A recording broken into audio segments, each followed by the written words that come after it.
భారత రాజ్యాంగం సర్పంచులకు కల్పించిన హక్కులను సద్వినియోగం చేసుకునే విధంగా సర్పంచుల ఫోరం పనిచేస్తుందని వెల్దుర్తి మండల సర్పంచుల ఫోరం అధ్యక్షులు రంగాకృష్ణ సూచించారు. వెల్దుర్తి మండల కేంద్రంలో సర్పంచుల ఫోరం ఆధ్వర్యంలో సమావేశం నిర్వహించారు. ముందుగా గ్రామంలోని అంబేద్కర్ విగ్రహానికి పూలమాలలు వేసి నివాళులర్పించారు.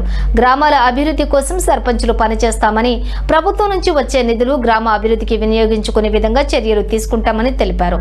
పార్టీలకు అతీతంగా తనను సర్పంచుల ఫోరం అధ్యక్షులుగా ఎన్నుకున్నందుకు సర్పంచులకు కృతజ్ఞతలు తెలిపారు.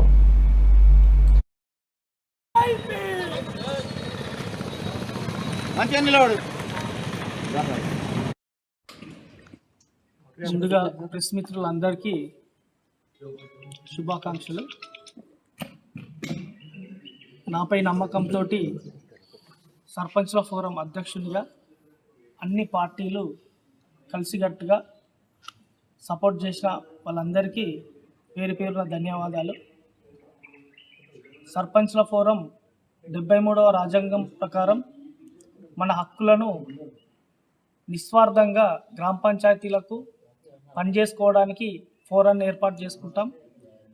అదే ఉద్దేశంతో ఈ ఫోరాన్ని పార్టీలకు అతీతంగా సర్పంచ్లం కలిసికట్టుగా పనులు తీసుకొని ఎవరికి ఆపద సంపద వచ్చినా మన ఫోరం నుంచి అందరం అందుబాటులో ఉండి మన మంచి చెడులు అన్నీ చూసుకోవడానికి ఈ ఫోరం చేసుకోవడం జరుగుతుంది. కాబట్టి గ్రామ పంచాయతీ నిధుల పట్ల ప్రభుత్వం